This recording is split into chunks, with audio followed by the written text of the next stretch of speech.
사사기 4장을 보면 이제 드보라 사건이 터집니다. 에봇을 통하여 우리가 살펴본 것은 그 전쟁의 대상이 누구이며 적군이 누구인가이었습니다. 이제 4장을 통하여 앞에서 에봇에게서 잠깐 메시지로 표현한 가장 대표적인 상징이 드보라에 들어와 있음을 보게 됩니다.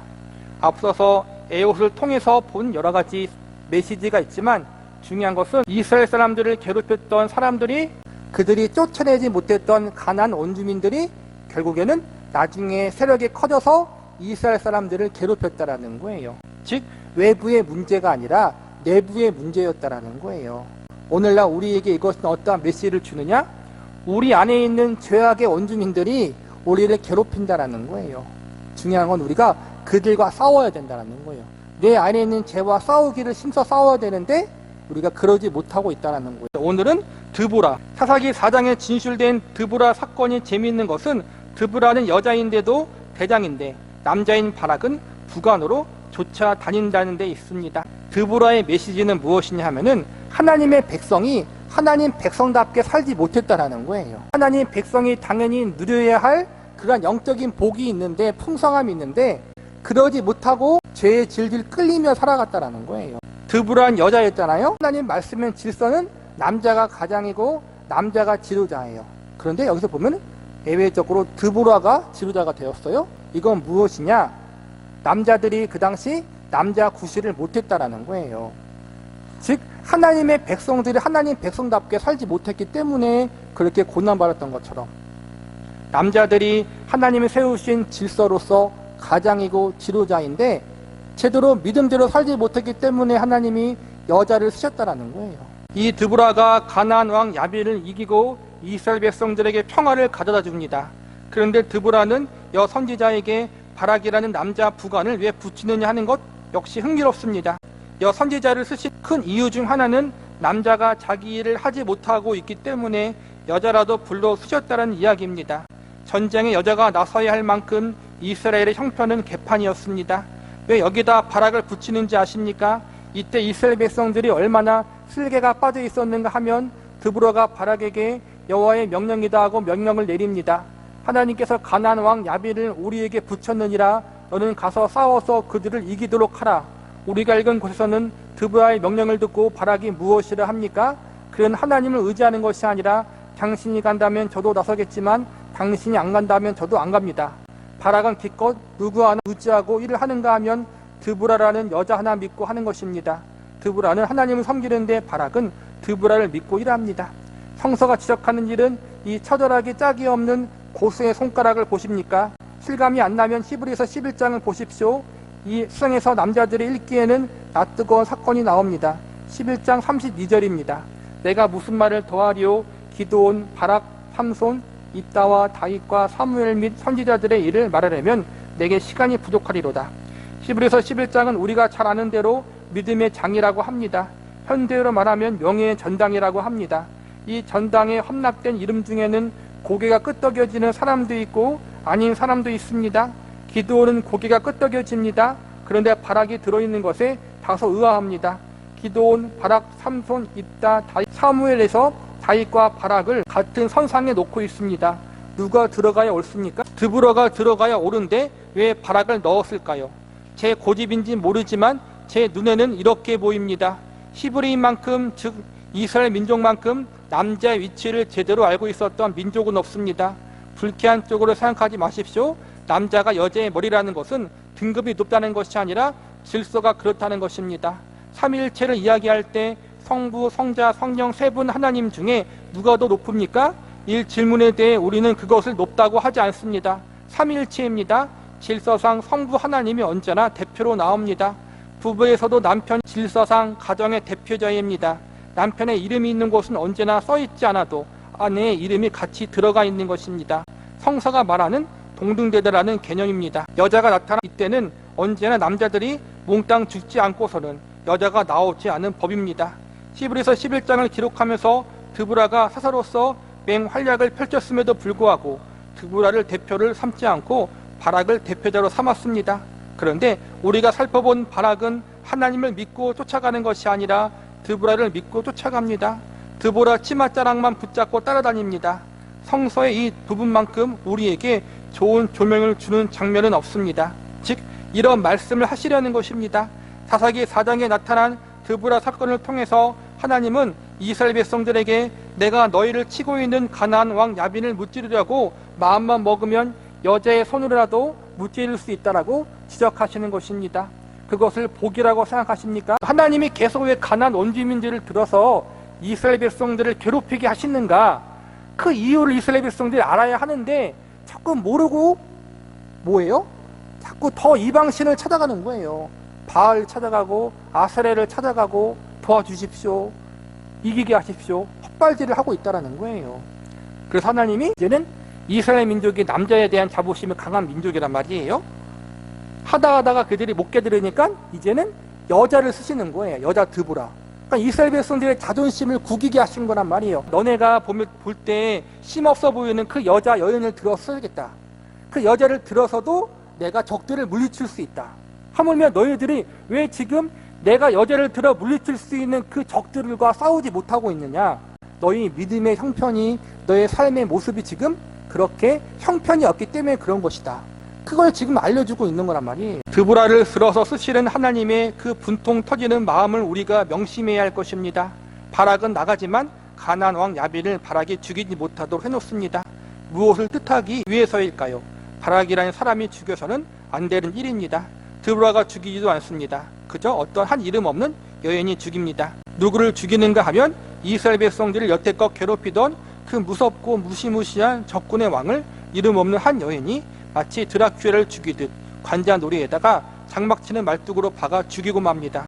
성서가고 싶은 이야기, 왜 사사기에 이런 기록이 나왔는가 우리의 마음속에 간직해야 합니다. 이 사건은 이렇게 끝납니다. 사사기 5장 31절, 여호와여 주의 대적은 다 이와 같이 망하게 하시고 주를 사랑하는 자는 해가 힘있게 도듬같게 하시옵소서 하니라. 그 땅이 40년 동안 태평하였더라. 이렇게 결론을 내립니다. 사사기를 읽으면서 우리의 생애 중에 중요한 전환점이 있어야 합니다. 저는 성서 공부가 하나님의 마음을 꿰뚫어 보는 것이 아니라면 할 필요가 없다고 생각하는 사람입니다. 성서의 지식이라는 것은 결국 하나님의 마음입니다. 하나님께서 무엇을 좋아하시고 무엇을 싫어하시는가에 대한 기록입니다. 그것이 사건으로 되어 있든 설명으로 되어 있든 명령으로 되어 있든 다 하나입니다. 우리는 잘 배워서 그것으로 인하여 내가 이렇게 살아서는 안 되겠구나, 여기서부터 고치지 못하더라도 고치지 못한 것에 대한 몸부림이 있어야 합니다. 그러니까 성경 공부가 단순히 지식을 채우는 것이 아니라 삶의 변화, 삶의 적용, 하나님을 더 알아가고 사랑하고 닮아가기 위한 몸부림이 되어야 하는데 그러지 못할 때가 너무나 많다라는 거예요. 살기 위해 배우는 것이 아니라 그렇게 행하기 위해서 깨우치려고 하는 것이 아니라 높은 사람, 잘난 사람을 갖고 있는 것으로 내가 하지 않은 일을 이 사람을 높이고 덧칠해서 보상이나 대리만족을 받는 마음으로 살아가는 것이 한국 신앙인의 최고 약점입니다. 내가 다니는 교회가 좋은 교회고 내가 다니는 교회의 목사님이 좋은 목사님인 것이 중요하지, 그분이 오늘 전한 말씀으로 오늘과 이후의 삶을 말씀대로 살 것이냐 말 것이냐 문제가 안 되는 것이 우리 신자들의 최고의 약점인지 모릅니다. 오늘날보다 과거에 사실은 유명한 목사님들이 많았잖아요. 그렇죠? 한국교회 부흥을 이끌었던 그 교회에 속해 있는 것만으로 자랑스러운 게 있잖아요. 근데 그게 문제였다라는 거예요. 그 유명한 목사님이 우리 교회의 목사님이라는 것 자체가 내 삶을 변화시켜주는 건 아니잖아요. 그렇죠? 내 삶은 변한 것이 없고 세상에 들어가면 회사와 직장과 가정에서는 믿지 않는 자들과 똑같이 살아가는데 단순히 나는 큰 교회, 좋은 교회의 성도이다, 나는 좋은 교회 다니고 있다, 그것으로 대리만족할 때가 너무나 많다라는 거예요. 물론 좋은 목사님과 좋은 교회에서 양육을 받는 것은 너무나 소중한 거예요.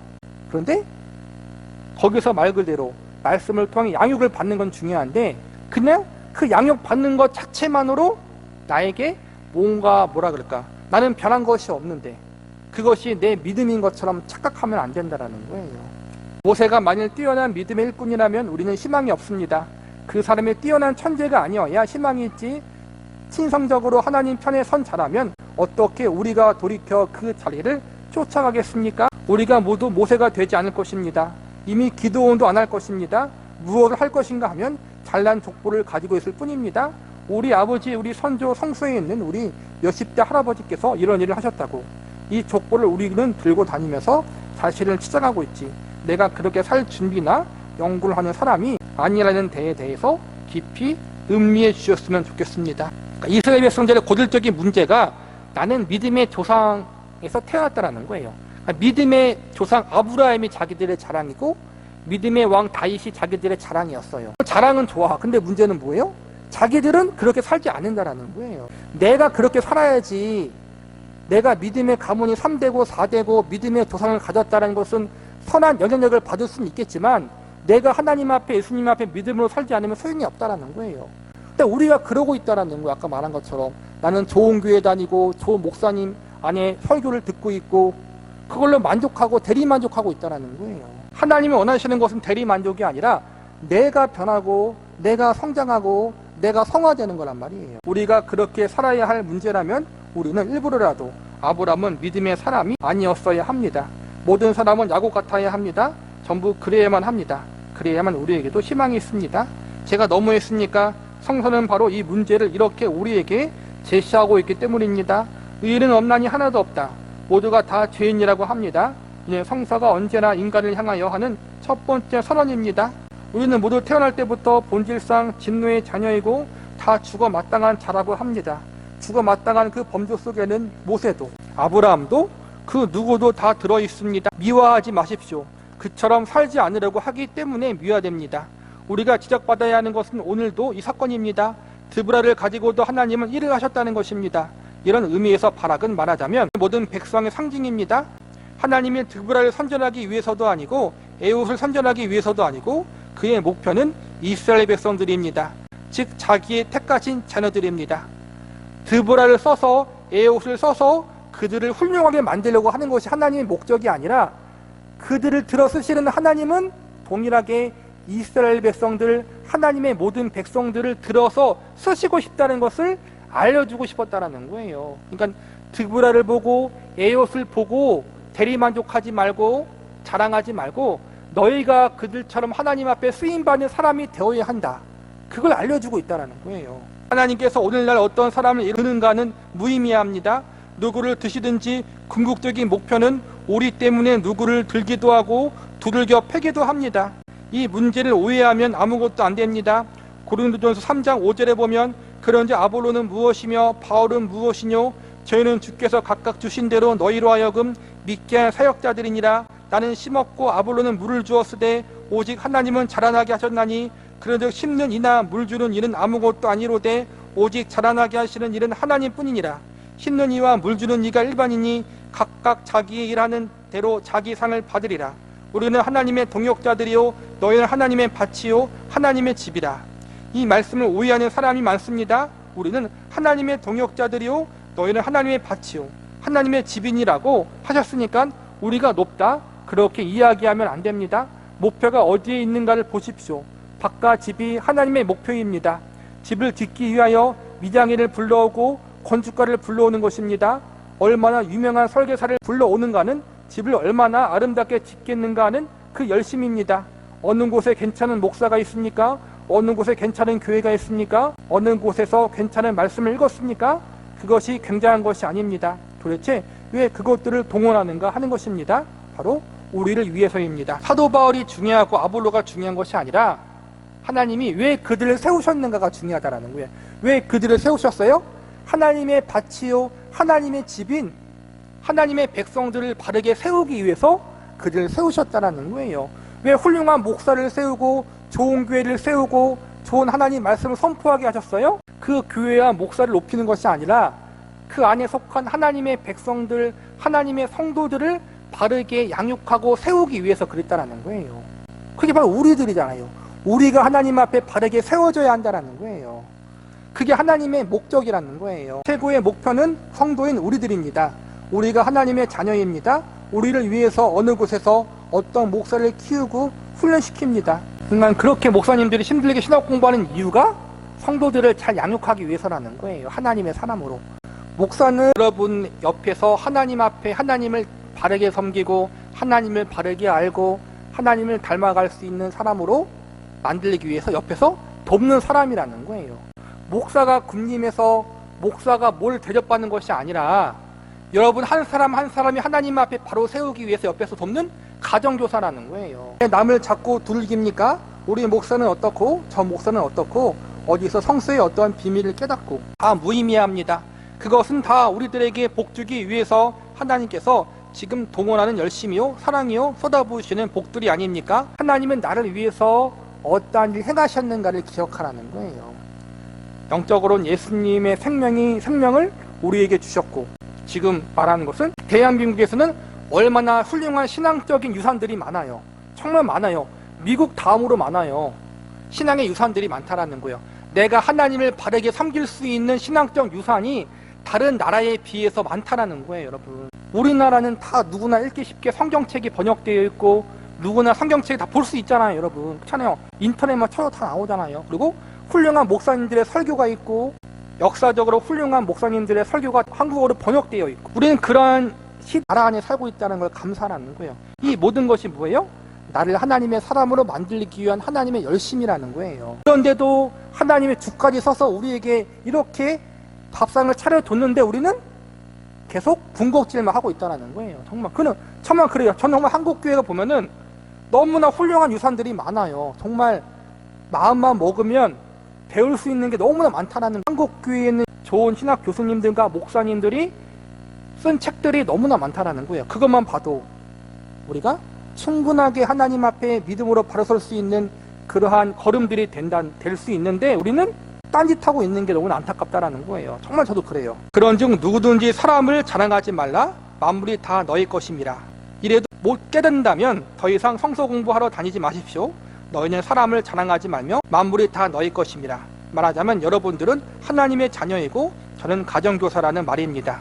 저는 월급 받아 먹으면 그만이고 여러분은 기업을 받아 아버지 뒤를 이어 영주가 되는 것입니다. 목사가 성도 여러분들을 하나님 말씀으로 양육하는 사람이라는 걸 기억하라는 거예요. 우리는 유명한 어떤 가정교사를 두었다.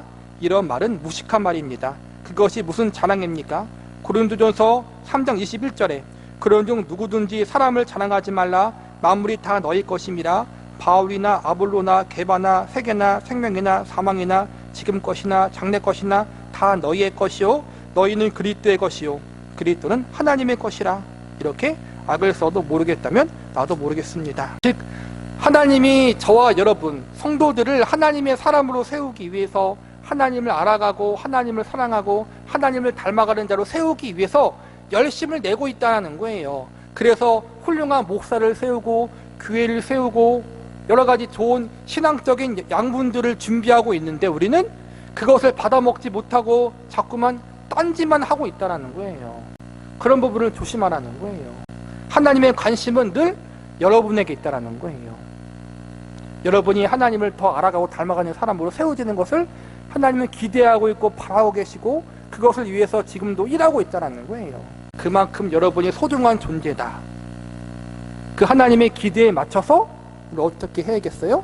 성장하고 성숙해야겠죠, 여러분. 저와 여러분은 성화되어져야 되고 신앙이 성숙해져야 해요, 여러분.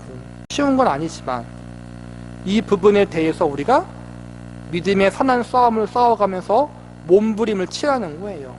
이상한 것에 몸부림을 치지 말고 이렇게 박여선 목사님이 악을 써도 모르면 자기도 포기하겠다는 거예요. 한국교회가 문제는 많지만 그래도 전 세계적으로 한국교회처럼 내 믿음의 신앙을 바르게 세울 수 있는 그런 밑거름이 있는 교회가 흔치 않아요. 정말 전 세계적으로 아직까지 그렇잖아요. 여러분이 기도하면서 정말 하나님 앞에 내 믿음이 바르게 성장하고 세워질 수 있도록 기도하면서 하나님의 인도를 구하며 말씀 가운데 노력하면 충분히 정말 하나님의 은혜 가운데 믿음이 바르게 성장할 수 있어요, 여러분. 문제는 엉뚱한 것을 자꾸만 바라보고 엉뚱한 것을 먹어서 그렇지. 이 부분을 놓고 우리가 좀 기도했으면 좋겠어요. 정말 살면서 하나님 제 믿음이 바르게 성장하게 하소서. 내 믿음과 신앙이 하나님 앞에 온전하게 하옵소서. 주님을 온전히 닮아가게 하옵소서. 이 부분을 놓고 여러분이 다른 기도도 중요하지만 우선적으로 그 기도를 놓고 기도할 수 있는 우리들이 됐으면 좋겠어요. 기도하시겠습니다.